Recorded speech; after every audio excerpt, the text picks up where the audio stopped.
the Ringside Renaissance Wrestling Podcast.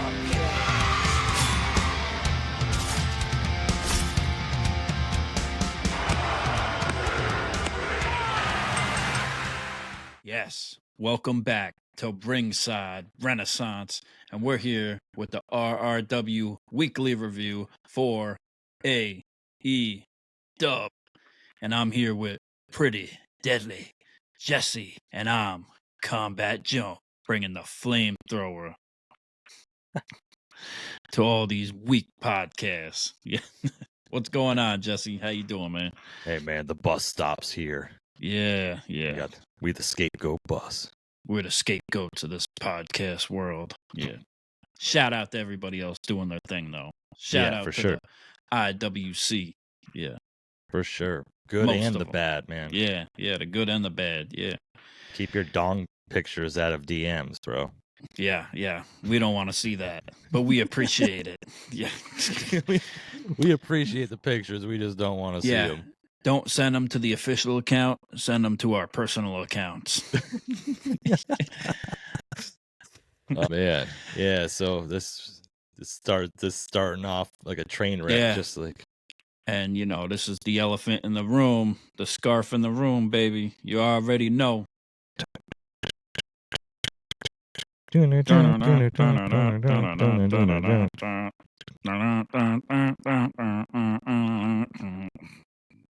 my new ringtone. Let's fucking go, baby. Let's go.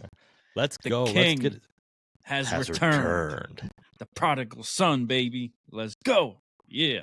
Let's get into it. Let's get into AEW Double or Nothing. That was this past Sunday.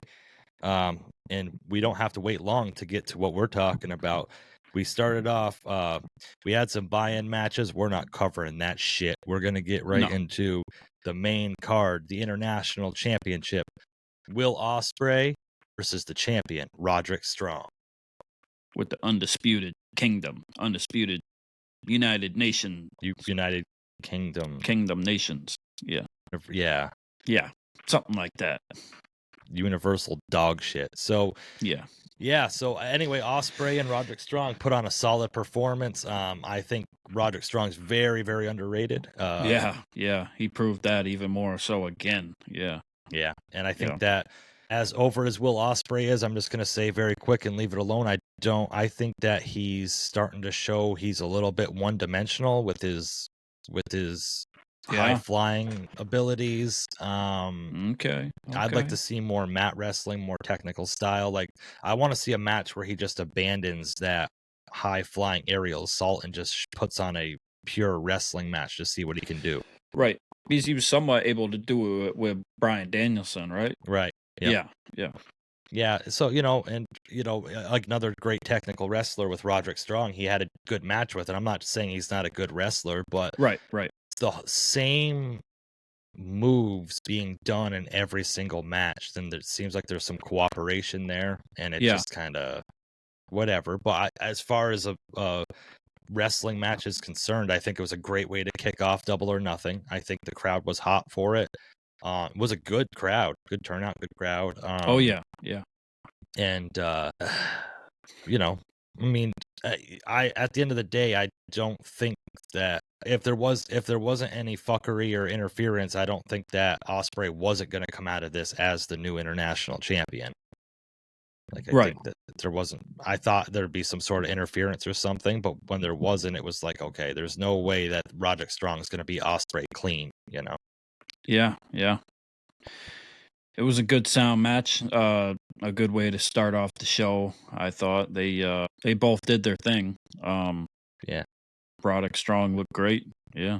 Will Ospreay, self-proclaimed greatest wrestler in the world, or greatest of all time, or whatever the hell he wants to call it. But he is the international champion now.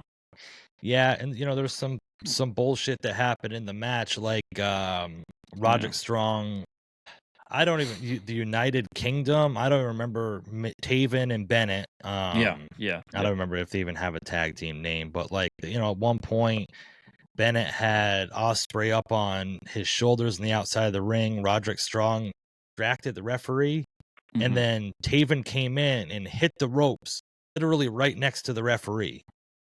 Like bumped the referee to go by him to hit the ropes to fly over and do like this knock off from the shoulders, and I was like, come on, man. Yeah, these AEW refs, man. They there's people that dress up and go to these events as referees, and sometimes maybe they should switch them out, put them in, because burying the referees. I mean, there was multiple referee distractions in this event, and it was like, it's kind of lazy booking, if you ask me. Like, this already happened in an earlier match. We don't have to have it continuously happening over and over again. But Roderick Strong looked strong in this match. I thought he looked really good. I think they should just kind of nix this whole United Kingdom thing and try to repackage something to make Roderick Strong be kind of some sort of relevant moving forward. Adam. Yeah. Fucking stupid. He broke Will Ospreay's back. And Will Ospreay broke his spirit. Yeah. Pretty much. But yeah, at the end of the day, I mean, it is what it is. Ospreay wins. I don't think anybody thought anything else was going to happen. New international champion, Will Ospreay. Yeah. And then after the match was done, Cole just randomly comes out to the ring and just walks out. Doesn't come out during the match at all when his faction is in the ring. Right. Oh, that was another thing during the match too. Wardlow came in and was about to do a power bomb on Ospreay, and then the referee was distracted again, turned around again and saw Wardlow about to power bomb him, and then just told him to leave. Like, no DQ, no nothing. Yeah. Whatever. I'm not gonna dwell on that. But so Adam Cole came out after the match. Just started cutting a promo in the ring. For what reason? I didn't understand the reason. It was almost like they made it seem like he hasn't been there, like he didn't have a return already. Like it was like his return, even though he returned, a few weeks ago now? They kind of built it up to be. So, and he had the devil mask with him. Yeah. So I was like, why are they even doing this? And then we found out why they were doing this. Who's ready for story time with Adam Cole, baby? I was not ready. But what I was ready for was the lights went out and we got a video package on the screen. Yeah. And then the big reveal. As we're looking through the eyes of somebody walking into a room. Yes. With MJF's suit and Burberry scarf. The one that Andy stole from his house and he's currently wearing. I did. I pulled off the heist. I went straight to Long Island. And then the return of the savior of AEW, MJF.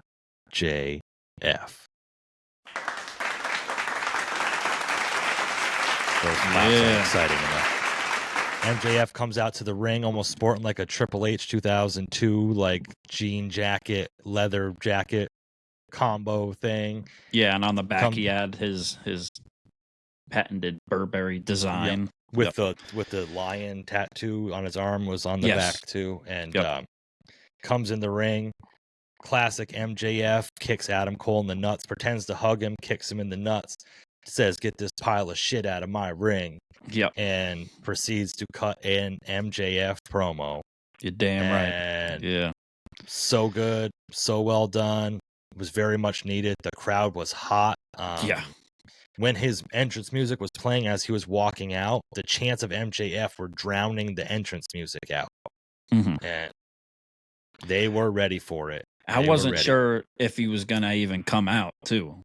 Like, we seen the little vignette, and I didn't know if it was just kind of to get Adam Cole, like, nervous and, like, maybe in a few weeks we're going to get the return. Yeah. But as soon as the vignette stopped and then it kind of went silent and he was just kind of looking up at the entrance, I'm like, oh, shit. Yep. Oh, shit. And then it came on, he came out and did all that. I was fucking losing it, man. It was awesome. I was fucking going excited. Wild. Yeah. Yeah, I had some people here that aren't like, they like wrestling, but they're not like up to date on the storylines and everything else. And like, I was losing my shit. I was going crazy, and they're like, "Who's this? Who's this?" So I had I'm trying to explain the whole thing before he starts talking. And like I said, we got classic MJF, but like this is seems like a new and improved asshole MJF, and there is no way on God's green earth that AEW is going to be able to make him a heel. There is no way. Yeah. And that crowd, AEW fans want MJF, and that's all there is to it. If you do not put him back in the main event picture, quick, there's gonna be problems. Yeah, so, by him and the audience. Yeah, and there will be backlash. Yeah, and he kind of put it out there too that he's not here for that brochacho and the little fun jokes and the friendships and all that. So he did kind of still say he's still somewhat of a baby face or whatever we want to call it, right? You said he can't go heel because the audience won't let him, but he also did say that he's going to be that scumbag. But the anti-hero. The real scumbag, not playing games, he's there for the hate, baby. Oh, the crowd was so into it, man. So hot. Yeah. I don't need New Japan or Vince McMahon to make MJF. Like, man, burying the people coming from New Japan, like and so the schmucks backstage. And it was like people were like, oh my god, he dropped he dropped Vince McMahon's name, but whatever. Dude, he's buried New Japan, and AEW works with New Japan. He kind of buried AEW a little bit too, like saying all the people backstage, they like, and then saying that they didn't make him, and AEW didn't make him. Yeah, MJF made MJF, which is fucking so true. Tell me when I'm telling lies. Yeah, exactly. I mean, besides giving him the platform, of course, to succeed in the championship, but he did, he came in with that character and he ran with it, and everybody helped him along the way, of course, and he's learned and gotten better. So, man, so happy. Yeah. If anything was going to get me back into AEW, like as hot as I've been in the past, it's MJF returning. I popped for this return more than any result of any match on this pay-per-view. Oh, absolutely. Yeah. What a shot in the arm for AEW. Like, it's what they just needed. Don't fuck it up, Khan. Yeah, and he did it the right way too. MJF did it the right way with how he came out and the approach. I felt like I don't think he could have done or said much better. Like, and it was such a great start to the event. Like got that crowd hot, and it was like, you and I were talking about whether they're going to do it at the end or they're going to do it whatever. And that I don't know if the placement was necessarily right for this. I mean, it got the crowd hot, but then it was like, I think the crowd was almost like, well, if this happens, what else are we going to see? And there wasn't much else in the surprise for returns or something like that. Yeah. So I think that might have been a little bit of a letdown, but there's no letting me down, man. Maxwell Jacob Freeman is back on TV. Yes. And I am here for it. Let's go. Yep. Yeah. So moving on to that, because I think we blew our load with that one. But I think I don't want to sit here and praise it too much, but there's not enough that can be said about it. As long as they do it right. Next, we had the Bang Bang Gang versus the Death Triangle. I don't know if the trios titles were on the line for this. I'm not exactly sure. I'm not a fan of the 6-man style. I think having 6-man matches when necessary for feuds are good, but like just to have an overall like 6-man whatever, I'm not into it. Not too much I can say about this. Juice Robinson returned at the end to which was cool. Yeah. Right. Yeah, I like Juice. I like Juice a lot, which is another big return, I guess. Yeah, I guess we took the wind out of the sails of Juice Robinson coming back with the MJF thing. But Juice Robinson did return, helped the Bang Bang Gang win and retain the titles. Yep. I ain't got much to say about this. I'm not. Nah, the match, our minds were already blown at that point and trying to, remember what the fuck was still happening. But Juice got my attention back and brought me back to reality a little bit when I seen him come out, and get into the match. And, Jay White is great also. And, Juice is just so great because he's so animated and things he says, like his little reactions and like his voices and stuff like that. That's why I like him. So he's just a great character. Yeah. So glad he's back too. Yeah. Yeah. So yeah, I mean, it's like I said, it is what it is. I would much rather see Jay White and Juice Robinson kind of branch off and go back into the tag division. I think they'd have a lot more success in that. But yeah. And the return of Death Triangle was great too. Good. Yes, it was good to see them together. Yeah. And I'm a fan of Pac. I like the Lucha Brothers. So hell I yeah. mean, Yeah. I'm not a fan of everything they've done, but they're originals. So it's cool to see some AEW originals get some shine. Next up, we had what I thought was one of the biggest letdowns of the night was the Women's World Championship. Right. Toni Storm, the champion, against the challenger Serena Deeb. And I'm not saying it was a letdown because the match was decent. I thought for as far as a women's championship match goes, I think it was all right. I'm just, and it's, I'm probably in the minority here, but the fact that they had the women's championship on third and the TBS championship on third to last, I am not a fan of whatsoever. I'm very much against that. I think that really is a slap in the face to Toni Storm and Serena Deeb.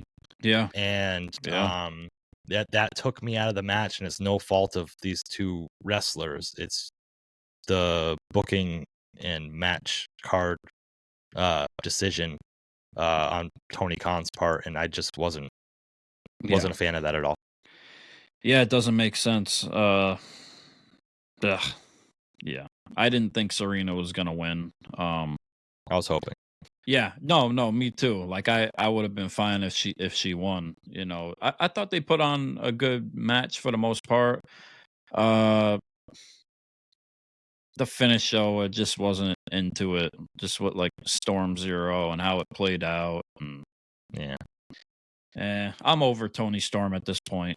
She did the whole timeless thing and still doing it, of course. But the timeless Toni Storm thing, and it built a lot of traction. But at this point, I think it's being played out. And like you said, having the championship on before the TBS championship, it just kind of diminished it a little bit and was a little disrespectful.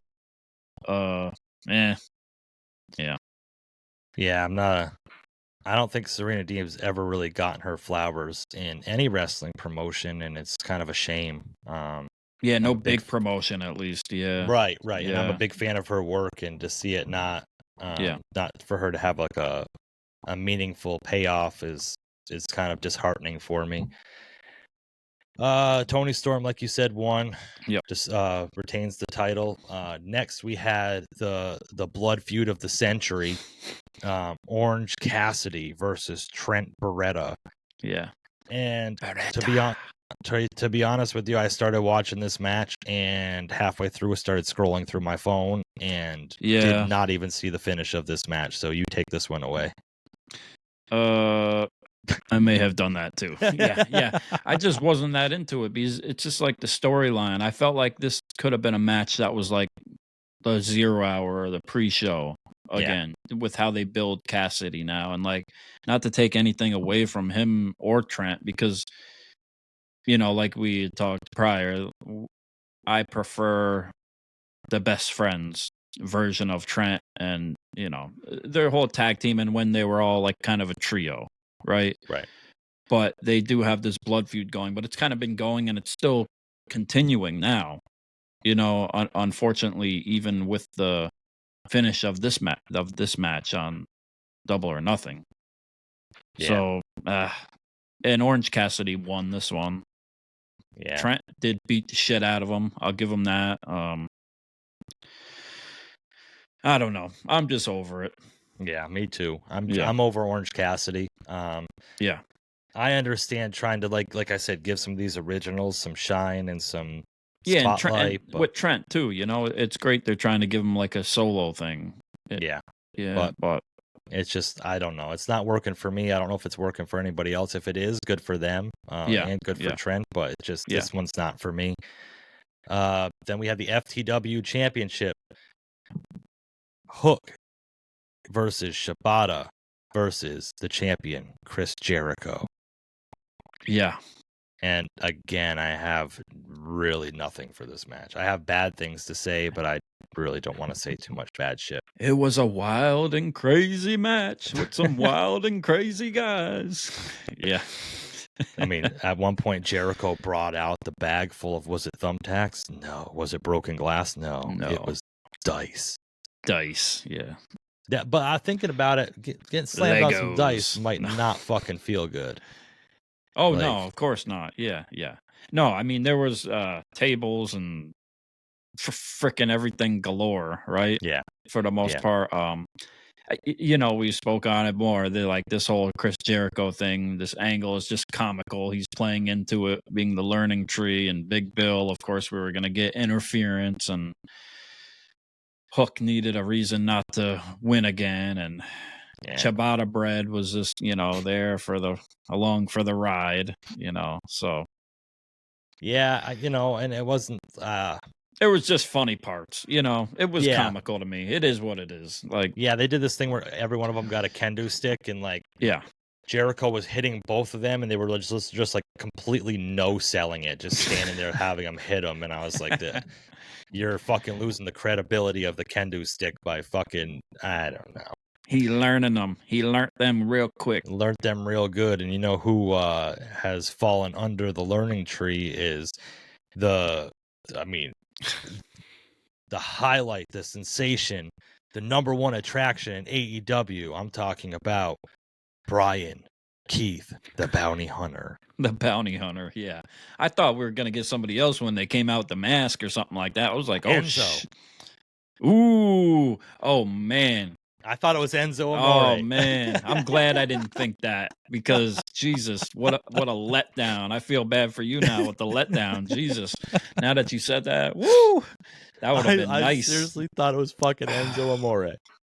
That would have been good, man. That would have been good. Or even, Ricky Starks. Yeah, that would have been cool. Because of Big Bill and Ricky Starks. Yes. And I'm glad it wasn't Ricky Starks, don't get me wrong. But that's who I kind of thought it was going to be. Yeah. And this is just a whole nother build up to Jericho forming a faction of everybody that's obsessed with him. Mm-hmm. And just like the Jericho Appreciation Society, and like people are like, oh my God, he's reinventing himself again. Look, he's always he's always the leader. Thing. He's always the leader. It's the same thing. Yeah. It's a group of people that are undercard guys that are obsessed with Jericho and his like fucking superstar status and just want to be a part of what he's a part of. That's I guess what every one of his fucking factions has been. Getting them over, sorta, or he thinks he's getting them over, or he's not even getting himself over. Yeah, he plays it with the crowd real well, like because he knows they're telling him to retire and to boo, and I give credit to him where it's due there because he's playing into it very well. Like that's what he wants. Yeah, you know, like I don't know necessarily that's what he wants, but he's working with it. He's working with it, you know, and he's yeah. Fair enough. Yeah. I don't know. It's just this. And his theme song, you know, no more Judas, and the visuals we get for this whole learning tree thing. And yeah, do you think that they're kind of like ribbing WWE with that? Because like every WWE song's got like you know, like the Maxine, or you know, people come out with like their name at the beginning of it, and it's like, I am the learning tree, and like, I almost feel like they're kind of like ribbing WWE with that. Yeah, I mean, I hate to flashback over it, but remember when we saw the Bloodline thing in Las Vegas at the pre-show to WrestleMania, and it had like the big tree almost, right? With like the roots or tree. It may be. That's a good point. Yeah. And it's like every single wrestler that comes out, like they say their name and or something like part of their, you know, whatever before they come out. So I don't know. It is what it is. Maybe I'm thinking into it too much, but at the end of the day, Jericho wins. Who cares? You know who didn't win is his spandex. They looked like they were struggling, but oh yeah, he couldn't just wear his regular fucking tights or pants. He had to wear fucking his underwear. Yeah. Jesus Christ, man.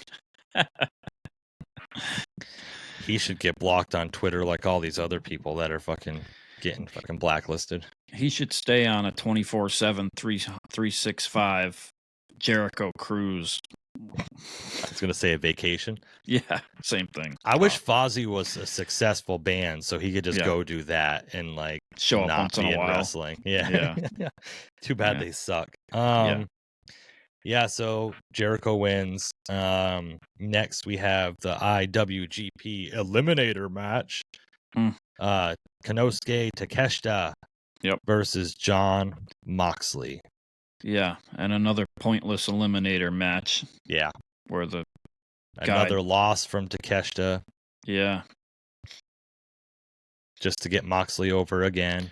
Just so we could have a match instead of build much story with it, really, you know, and promoting another title for New Japan for no reason. You know, I hope New Japan shows as much respect to AEW as AEW does to them on their live events and puts them over and gives them that promotion, you know? Okay.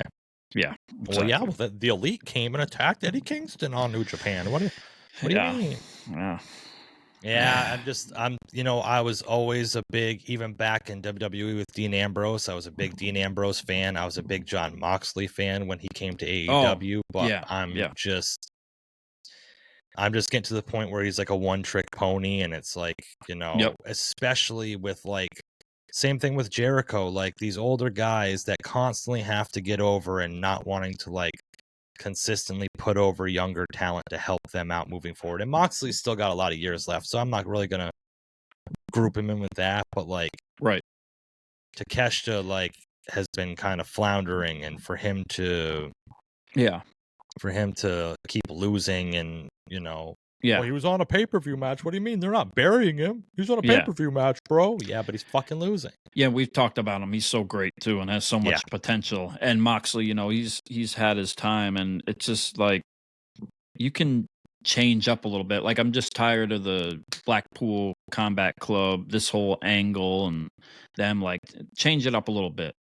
Like he's changed a little bit since he came in, had a little bit of an identity change, but not really, you know. No, and the only one from Blackpool left 2 weeks after they formed the group, so yeah. It doesn't really make sense, but yeah. Jon Moxley wins and Takeshita's eliminated, I guess. And next we had the Barn Burner, which was the TNT Championship barbed wire steel cage match. Adam, the Brood, Copeland versus Malachi Black. We're not going to make too many vampire jokes today, are we? Oh, I don't know. I can't make my... Yeah. I'm not sure if I can, you know, keep that up or not. Yeah, I know.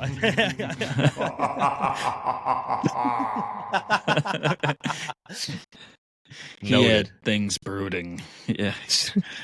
The first thing I noticed that I mentioned to you was like, what a hell of a barbed wire steel cage match. There was like 4 strips of barbed wire. Yeah, I was expecting a little more, but you know, from a exploding match to that, you know, I guess I'm not surprised. I was thinking the whole cage was gonna be wrapped in barbed wire, and then there wouldn't just be fucking tables and chairs all over the ring. Like, what's the point of that? Yeah, they were set up very nicely too. Yeah, like great placement. Yeah, like you know, it's like they had an interior decorator for that cage. Yeah, I wasn't a fan of this at all. It was just too muddy. There was too much going on. Like, why even have a barbed wire steel cage if like that's not going to be the focal point of the match? The focal point was the chairs and the tables and all this other stuff. And you know, then the cage just happened to be kicked off. Oh, and then we had that spot where Adam, because you know, this is why the tables made so much sense, is so Adam Copeland could put Malachi Black on the table, climb up to the top of the cage and hit him with a forearm. Yeah. I don't know if that was supposed to be an elbow drop, and it was supposed to be an elbow drop, and that's what they called it. Yeah, and landed, and on his we feet. found out. Yeah, we landed. Yeah, he would have been better with a splash or something. But Yeah. at the end of the day, you know, and we're gonna probably talk about that a little bit more later. He ends up breaking his fucking leg from Oh, I guess. Well, it had said it was his leg online, but they his ankle. later his ankle. Yeah, ankle fracture. But yeah. So, you know, and like this is just classic AEW just trying to like overdo shit and people getting fucking hurt. And I understand people get hurt in every wrestling company, but people don't get hurt in every wrestling company by jumping off cages through fucking tables and shit. Or, you know, things like that. It's an accident that happens in the ring. It's not. He must have hesitated and instead of doing the dive or like, I feel like if he would have went straight down, he might have hurt. He could have hurt something else too, but the way he landed, of course, he landed on his foot or his leg and his ankle. And he had to retire years ago because of his neck. Why do they have somebody that has a fucking history of neck injuries jumping off a fucking 15-foot cage through a goddamn table? Like, what is going on? Yeah, there's probably a safer way of doing it. Yeah. So we had that. The cage door got kicked open. They both fought outside. That's the problem with the match because with the announcers on commentary, they had said, you know, you can't get outside this cage, blah blah blah blah blah blah blah blah blah about not being able to fight outside the cage. You got to stay outside the cage. Like, just leave that out because they got outside the cage. And I was like, and as soon as they did, I'm like, oh, of course they did. Like, why would you even say it? Like, yeah. I don't know. You know, hoobla hoobla. Like, dude, I'm not, you know, I try to leave it alone because people feel their own way or whatever, but then you're going to end up back inside the damn cage. Right. And I'm not an Excalibur fan whatsoever. I think Excalibur fucking sucks. There's no redeeming qualities with Excalibur and me. I do not like him very much. I find myself, I can get away with, like, when there's matches going on, turning the volume down and not listening to the commentary. He makes me chuckle, you know, because you can hear my voice, but you can't see my face. I'm wearing a mask. Yeah, it's just weird. I just think it's funny to wear the mask, wear a mask on commentary. I don't know, man. You know, and then, you know, for the sake of time, so Adam Copeland fucking and Malachi Black are outside the ring. The House of Black comes down. Malachi's on his knees. They turn and like act like they're gonna side with Copeland. Yeah, for a second. Which was kind of a weird little thing just for them to attack him. Right. You know, so, you know. The highlight of the match was Malachi Black for me, for the most part. Yeah. Malachi was cool. And what we'll get to. But, yep. So then they roll Copeland back in. They start working him over. They put a barbed wire around his head. Like, with some weird shit. And Brody King stabs the fucking floor for some reason or something like that. And then all of a sudden, he goes over.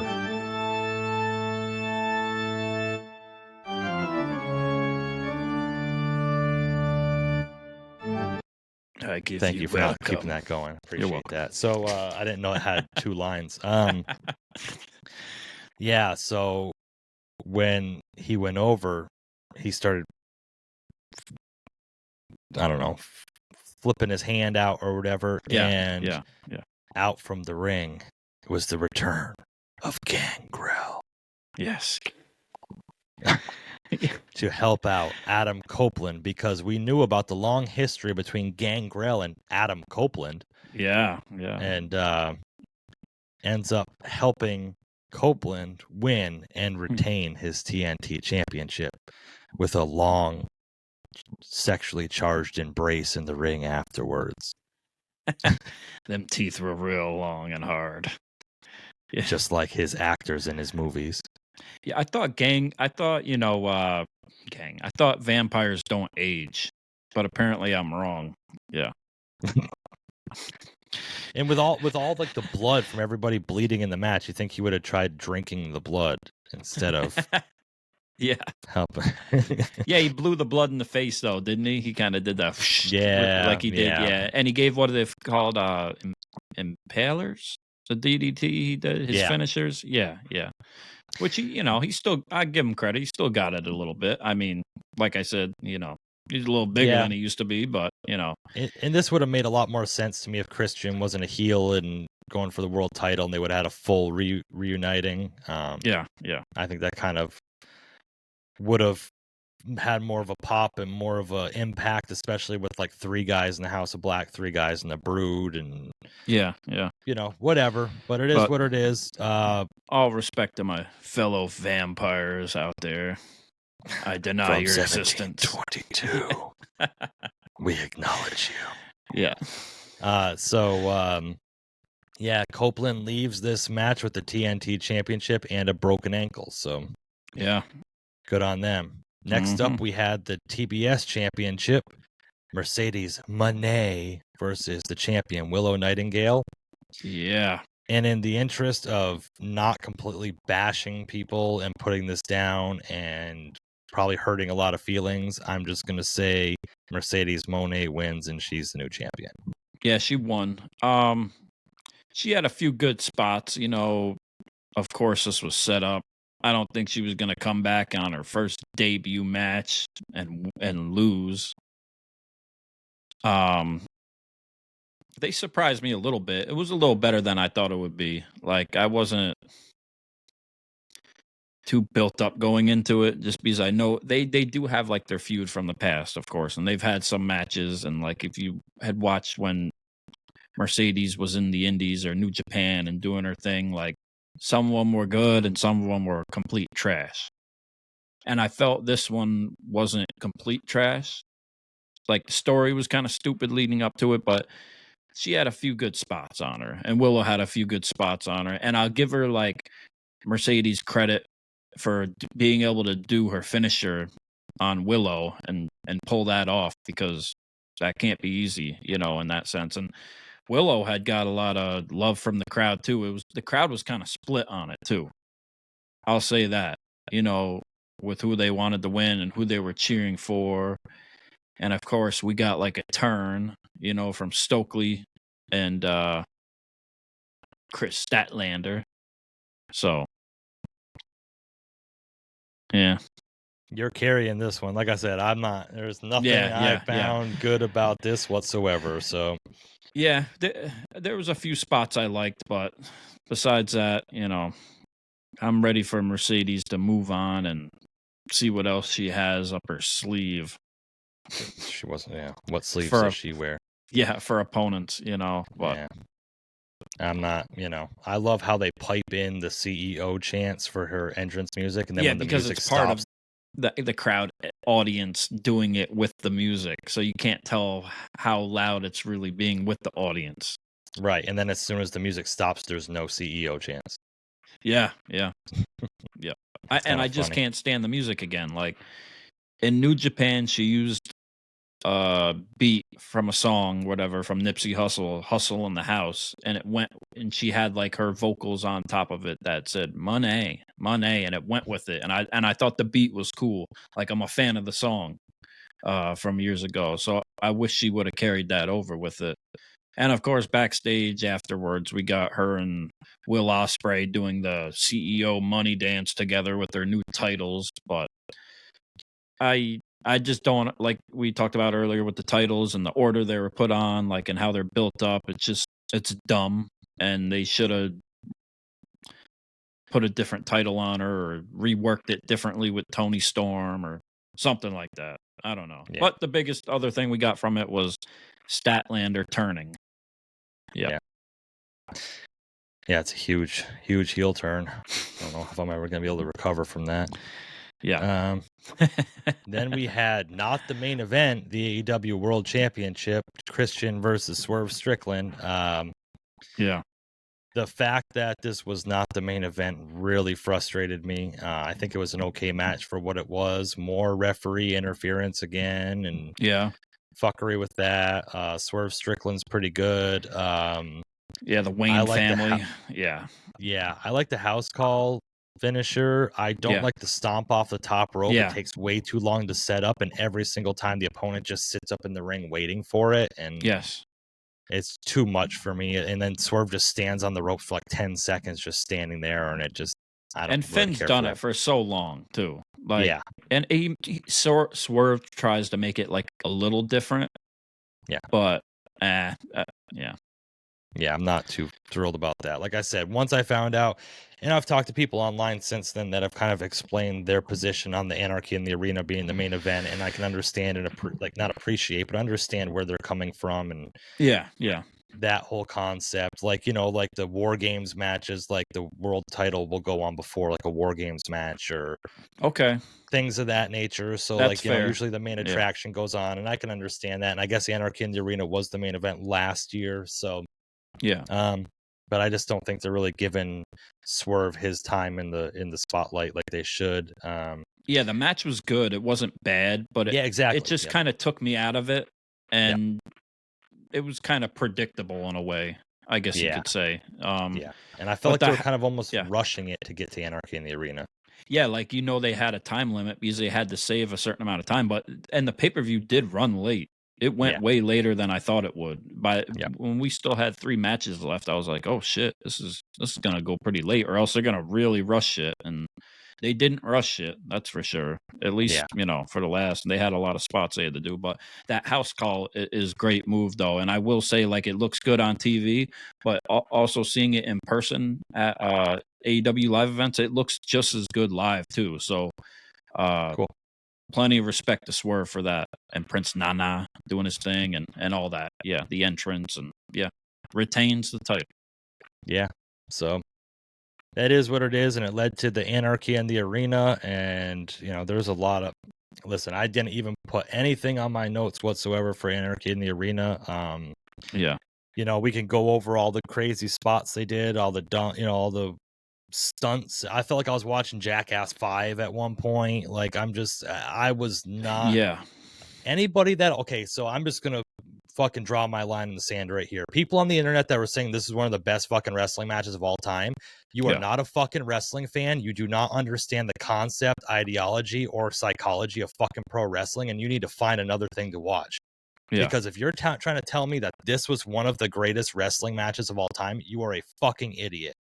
It wasn't a wrestling match. It was like a Hollywood stunt match, like you said. Yeah, that's all it was. It was a car crash match for the ages. Like Justin Roberts said it. Yeah. Go ahead. It was entertaining to me in some spots just to watch like these stunts and what are they gonna do. Yeah. We got the exploding chair. We had the mask with the thumbtacks or whatever, and all this other crazy shit. The flamethrower again, the fire, Well, when your ring announcer Justin Roberts says at the beginning of the match, welcome to the shit show. That's exactly what it was. It was a fucking hot steaming pile of dog shit. Is what this fucking was. Yeah. All it was just a choreographed. I felt like I was watching a fucking choreographed scene from a fucking movie where like everything was cooperative. The whole thing was like the one team cooperating with the other team. There was no sense of realism whatsoever. No improv or everything. Yeah. And then the play my music. No, play my music. Okay, well, that's funny. Like I said, comedy's got a place in wrestling, but like this is supposed to be a fucking blood feud. The Elite are taking over AEW. We need to fucking take it back from them. So why are we having fucking comedy in this? It just didn't have a place for it for me. I don't think that's the greatest song of all time either. No. But the greatest entrance song of all time. It was actually listed as VH1's worst awesomely bad song of all time. But good fact. Yeah, there we go. So so then Darby and I don't want to get into it. Darby and Jack Perry went backstage, and all of a sudden they went away and came back, and Jack Perry just had a random bus that just drove into this pile of garbage, and the commentators were like, "Oh my god, Darby Allin was in there." He was in there. He was just in a random pile of fucking garbage. Yeah, I'm like trying to look through it, like find out where he is in this garbage. Like I need like a Sherlock Holmes fucking magnifying glass or something, like looking at the TV. And then Darby comes back before Jack Perry, through all this different shit. And I'm not gonna get, like I said, I want to get into all of it. Just they're dragging Tony Khan out too. Yeah, he was dragging. And then Excalibur says, "Well, the Bucks' ironclad contract and not being able to get fired extends to Jack Perry as well." how the fuck does it extend to Jack Perry? Because Tony Khan would have had to sign that contract after all this shit started. It doesn't make any fucking sense. Like, what? Why are people saying that this is fucking good? Woosah. And then Darby Woosah. I'm sorry, man. I'm sorry. Yeah, you're good. Let me breathe a little bit. I get frustrated. Darby Allin brings the flamethrower out. Yeah. Then Jack Perry comes out soaked in fucking flame retardant fucking liquid. Yeah. Big surprise here. And then before he even gets set on fire, it shows the Young Bucks standing off to the side holding the fire extinguishers. Right. Like ready for him to be set on fire. They must have known. Yeah.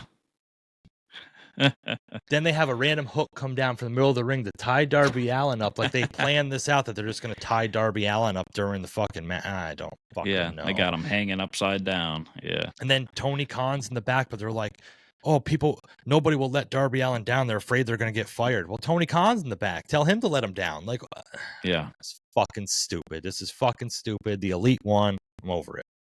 It was dumb. Yeah. I'm fucking over it, man. And the FTR took a beating. I mean, they had some shots on the Elite, of course, but I don't even know. It was mildly entertaining at some points, of course. To call it the greatest wrestling match of all time is just fucking bullshit and stupid. But stupid, man. I was frustrated if we wouldn't be able to tell. Yeah, I was sitting here. Yeah, people just calling it the best pay-per-view too, and like, no, leave it alone. Sorry about it. Yeah, and you made me sit up till fucking 12:30 at night to watch this shit too. That's what really frustrated me. Not only are you putting this fucking dog shit on, but it's not like a fucking barn burner, Ospreay versus Danielson match that I'm staying up for or something.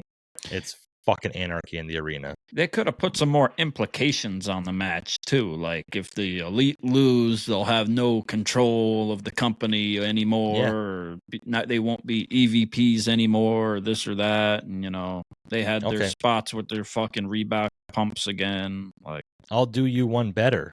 Yeah. If this was a no rules match and it's AEW versus the Elite, why didn't more AEW guys just come out and help AEW win? Right. There was nobody from the back came out whatsoever. Yeah. What, are they afraid they're going to get fired? Well, Tony Khan's in charge, so he ain't going to get fucking fired. Right. It doesn't make sense. It doesn't make sense. I'm fucking over it. Yeah. Yeah. That was Double or Nothing. What a cap. What a cap of an episode. Yeah. The best part of the night was MJF, as we said. Oh, for sure. For sure. All downhill from there, Yeah. And have MJF come out and help AEW win. Or have Hangman come out and help fucking the Elite win. Something. Yeah. Some type of surprise. Stupid shit. Yeah. Yeah. That's all I got. Yeah. You want to do Dynamite? Moving on to AEW Dynamite. Yeah, we're going to have to scroll this one quick. Yeah. Started out Mercedes Moné doing her celebration. Yeah. Her stripper dance.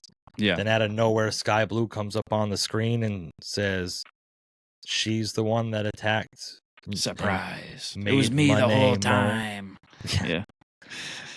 Didn't make any sense to me, which randomly just set up. And then Sky Blue came out and attacked Mercedes, which randomly set up a TBS title match later in the night that Sky Blue deserve. Yeah. That's all I got. It's been made official by Tony Khan in the back. Wait, I'm getting something in my earpiece. Yeah. Wait a minute. Oh, yeah, it's fucking dumb. We've canceled everything else we've had planned for this evening. Yep. Mariah May, sorry about it. Yep. Fucking got another women's match coming in, and Mercedes, we paid all this money to Mercedes Moné. We're going to have her fucking wrestle. Yeah. Next was the prestigious AEW World Champion Swerve Strickland against Killswitch. Yeah. On the second fucking match of the night against a fucking no-name. It said at the beginning when Killswitch came out, his 2024 record 1-0.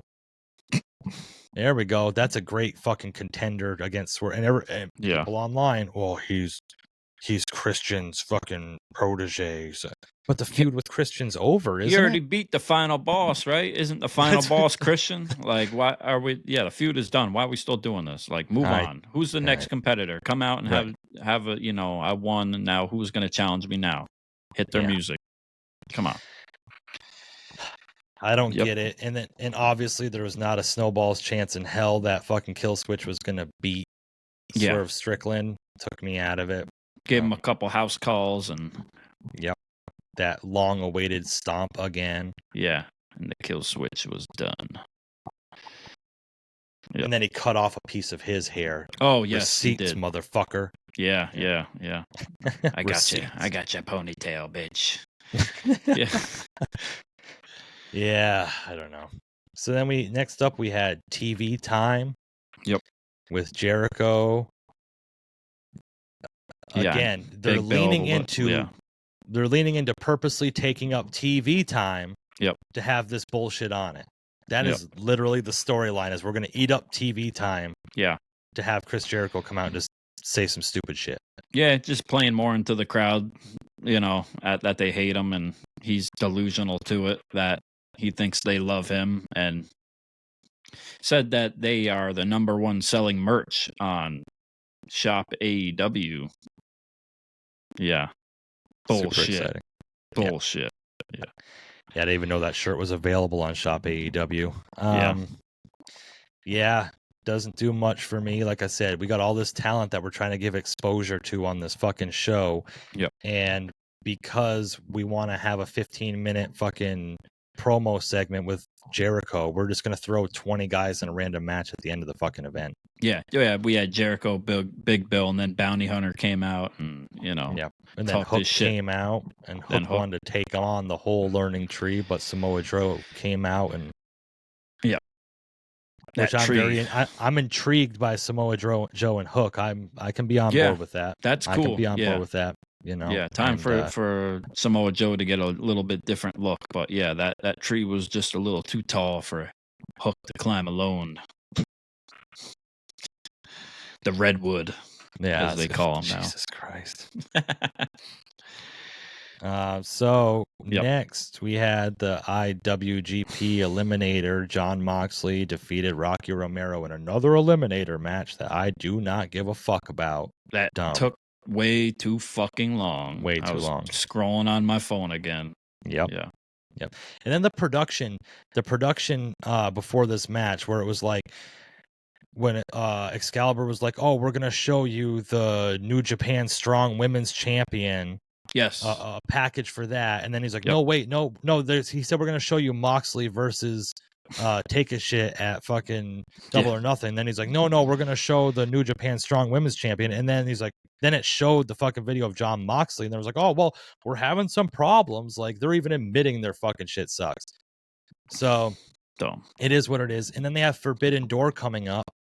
And the only way they can promote the New Japan Women's Champion is just to have a little video package of her. Yes. And then when they were gone to a commercial break, she came out on the stage and waved to the crowd and walked back. But we're going to promote a match that she's having at our pay-per-view.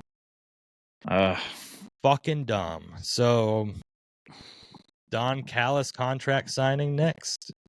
Yes. Said he wanted Orange Cassidy to join his group. He came out, declined. And then we see Stokely Hathaway. Right. And Chris Statlander come out and say, "We'll tell you who will sign that contract." And out comes the megastar Trent Beretta to sign the contract in Orange Cassidy's blood. Yep. More of this feud going on. Yep. It's the same shit. They're just repeating feuds over and over again for no reason. Do you think Orange Cassidy bleeds orange juice? Yeah, it's definitely not mimosas. Orange mimosas. He bleeds mimosas. Yeah. I don't know. I'm over him. I'm over the whole thing. The whole feud too, at least. Yep. Like, let's do something different. Like, switch up his style, or I'm happy he's back to the old theme music. At least I like it more than the But yeah, that's cool. Yeah. The TBS Championship then came on. Sky Blue versus Mercedes Moné. I went and got a snack and used the bathroom and came back and saw that Mercedes had won. Surprise. Yeah. They had a decent showing. A few, a little more believable with them in the ring. Like, I thought their chemistry wasn't bad. Obviously, they haven't really had matches before, and it's cool for Sky Blue to be able to come up she's had over the last couple years, and to be able to have a match with a veteran, or what she calls herself, the greatest woman's wrestler of all time, Mercedes Moné. So good for her and her career, but yeah, it was out of nowhere, and it was her that, of course, attacked her backstage for whatever reason, for Julia Hart, for who knows, I don't know, but yeah. Like I said, I missed it. I went and used the bathroom and got a snack and came back, and yeah. Then we had a MJF vignette and no MJF. Yeah. And when I saw this, I said, fuck Dynamite. Yep, this sucks. And it has been announced now that MJF will be and make his return on Wednesday, June 5th episode of AEW Dynamite next week. Yes. And that's the thing is, like, so they waited till the last 20 minutes, half hour of this show to just say that MJF wasn't going to be on it because they were hoping to keep people fucking tuned in as long as possible. Yes. I thought he was coming out after the vignette and the crowd was chanting his name, and then they just went to something totally different. Yeah, because this was at like 9:30, and it was like, yeah, it was like everybody's still watching on TV, and then I can I can almost guess that as soon as they said, well, MJF's returning next week, that the ratings dropped right the fuck off. So I would assume. Yeah. Then we had the Bucks coming out with their TNT title announcement, which they came out and just did some more shit and tried to crown Jack Perry as the new TNT champion. To which we got the return of Christopher Daniels. Yeah. Christopher Daniels, who got fired as talent relations, is now a new executive vice president. Yes. And he's like, I speak for Tony Khan. So Tony Khan's saying he doesn't have the nuts to come out and speak for himself. So Christopher Daniels speaks for him and said that there's going to be qualifying matches leading up to Forbidden Door, I believe. And at Forbidden Door, there's going to be a ladder match for the vacant TNT title. Yep. And then the Bucks just say, you know what? Fuck you. We're going to kick your ass. So Yep. And then who comes out? The saviors of AEW, the Acclaimed. Yeah, out of nowhere. Who would have thought? Yeah. Yeah. Why didn't the Acclaimed come out and help Team AEW on Sunday? Random. Sesame Timbers.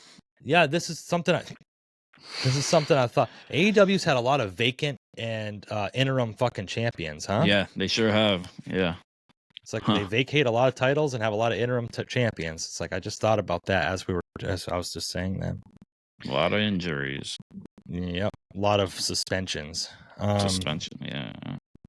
So then we had Prince Nana and Swerve backstage talking about whoever wins this gauntlet match is going to have to fight Swerve, and put it over very well, except for Nana said this one thing that really kind of he said to Swerve, he said they should call you Stevie Wonder because your opponents can't see you in the ring. And I said, but if Swerve's Stevie Wonder, why can't the other people see him? Yeah. Like Stevie Wonder was the blind one, not the other people. So if Swerve was Stevie Wonder, he couldn't see the other people in the ring. They tried doing something with it, but it sucked. Oh, so stupid, this gauntlet match. The idea of it. I don't understand what the hell is going on. Yeah. No. So we had this gauntlet match, which didn't really make a lot of sense to me. No Takeshita at all in this match. Yeah. Doesn't make any sense to me. We just had a few random guys from other companies just to make it say, oh, anybody can win. Yeah. And as soon as it was a bunch of random people just coming in, there was not any set time intervals. It was just randomly the 5, 4, 3, 2, 1 would come up and somebody else would come out. Yeah. 2 people would fight in the ring while 10 people were laying outside the ring watching what was happening in the match till their spot came up. Yeah, till to try to break the pin or whatever the hell it was. Yeah. Yeah, it's just weird. As soon as Will Ospreay came out, I said, that's who's going to win. Yeah. Yeah. There was no question in my mind as soon as Ospreay. I was hoping he wasn't going to win. Yeah. Just because of like the implications, you know. Right. And then I got in a little thing with an AEW faithful online that I said, of course Ospreay's going to win. That's very unpredictable. And he was like, well, this is the hottest guy in AEW. Why wouldn't you have him go for the world title? And there's a bunch of reasons. I'll tell you why. Because Swerve's a babyface, and now you're going to get boos for Swerve against Will Ospreay. Number 1. Yep. 2, you think it would be a fucking Forbidden Door match, the Forbidden Door pay-per-view. Right. You think it would be a person from another company. Yep. And then the guy replied and said, well, Ospreay is still a New Japan guy. And it's your first argument was Ospreay is the most over guy in AEW, so he's not a New Japan guy. You fucking idiot. He's not. He signed his contract. And on the dotted line. Yeah, and he's the fucking international champion. Right. What the fuck? Just after in the media scrum going on about how the international championship is a prestigious title and that means the world to him and that's a whatever, but obviously doesn't mean that much to him because now he's going for the world title.